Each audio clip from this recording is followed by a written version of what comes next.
नमस्कार, मैं कृति मणि तिवारी। आप देख रहे हैं संस्कृति बिहार। आजकल आप लोग जान रहे होंगे श्रद्धा अफ्ताब, लेकिन उनसे हट के आप लोग आइए। भागलपुर त्रिपेती गांव है, प्रखंड। आप नीलम देवी का हत्या सुने होंगे। उनकी बेटी है हमारे साथ, उनसे हम पूछते हैं आपकी मम्मी के साथ क्या हुआ है। मेरी मम्मी के साथ जो भी हुआ है तो बहुत बुरा हुआ है। भगवान से प्रार्थना करते हैं कि ऐसा किसी के साथ नहीं हो। ऐसा भी सुनने में आ रहा है कि एसपी साहब जो हैं वो बोल रहे हैं आपकी मम्मी के बारे में कि सोना का चेन पहनी हुई थी, वो झपटा झपटी हुआ था। मेरी मम्मी कभी सोना का चैन पहनती ही नहीं थी। मेरी मम्मी के पास सोना का चैन था ही नहीं। हम लोग को पढ़ाने में मम्मी बेतवा थी तो सोना का चैन कब बनाएगी। अच्छा, एक बात बताइए, आपकी मम्मी मार्केट में दुकान और करती थी? मार्केट में नहीं करती थी। एक बजरंगबली स्थान है, बगल में चिमनी भट्टा है, वहाँ मेरा एक ज़मीन है, तो वहाँ बासा है, गाय वो रहती थी। तो एक साल पहले ही दुकान था, किराना का छोटा सा दुकान था, तो वो आया जाया करता था। उसका नज़र कुछ गलत था, इसी वजह से पापा उसको आने जाने के लिए मना किए थे। लड़ाई झगड़ा हुआ था पहले? नहीं, उतना लड़ाई झगड़ा नहीं हुआ था। जिस तरह होना चाहिए लड़ाई झगड़ा उस तरह नहीं हुआ था, बस थोड़ा बहुत हुआ था। तो आपकी मम्मी घर में मतलब किसी से ये बात नहीं कही थी?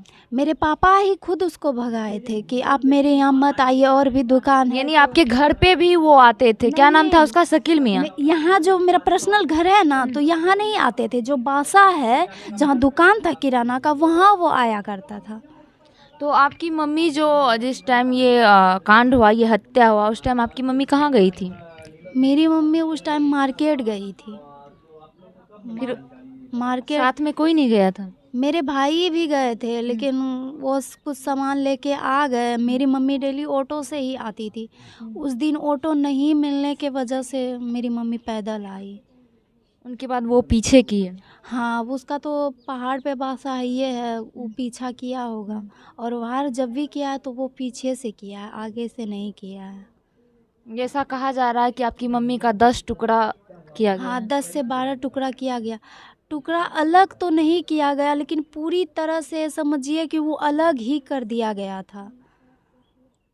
पहले पीछे वार किया, पहले पीठ पे वार किया, इसके बाद सिर पे वार किया, इसके बाद पैर पे ये आगे किया, पहले पीछे फिर आगे किया, फिर दोनों हाथ पे किया, दोनों स्तन पे किया, और इस जगह कुल्हाड़ी से मारा था तो ये कट गया था। दरिंदगी की सारी हदें पार।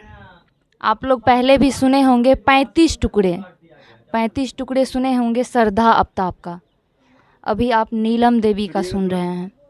क्या है हमारे देश में, ऐसा ही चलता रहेगा तो आज एक नीलम देवी गई है, कल दूसरी जाएगी, कल तीसरी जाएगी।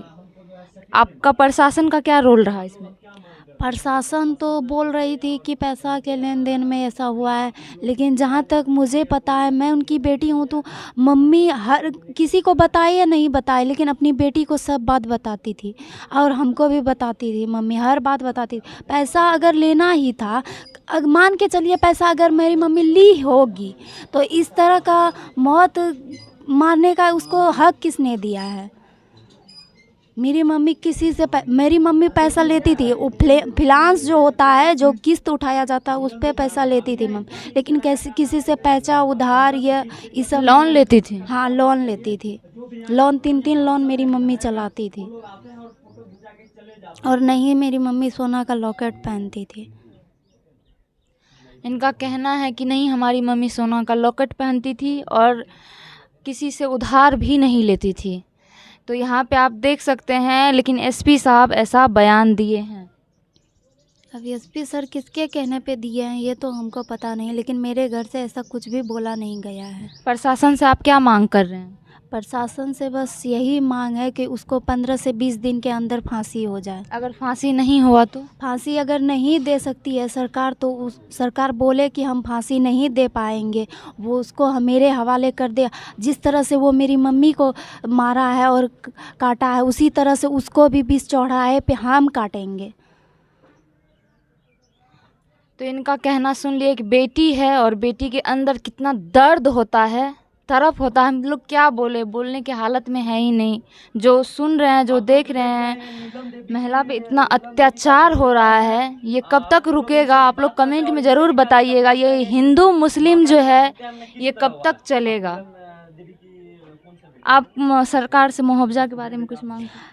सरकार से मैं मुआवजा के बारे में बात करना चाहती हूँ, क्योंकि मेरे सिर्फ पापा हैं जो अभी पूरी तरह से मेरे पापा बीमार हो चुके हैं, और मेरे घर में तीनों भाई बहन पढ़ते हैं। हम 12th में पढ़ते हैं। मेरे भाई जो हैं 11th में पढ़ते हैं। एगो बिहार बोर्ड से इस बार एग्ज़ाम 10 का देने वाला है। मेरे घर में सभी पढ़ते हैं।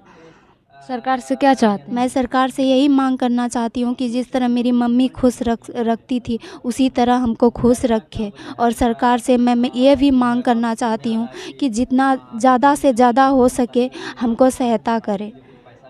तो सरकार से इनका मांग है कि ज़्यादा से ज़्यादा इसका आर्थिक रूप से सहायता करें आप लोग। अगर आप लोग नहीं करिएगा तो कौन करेगा?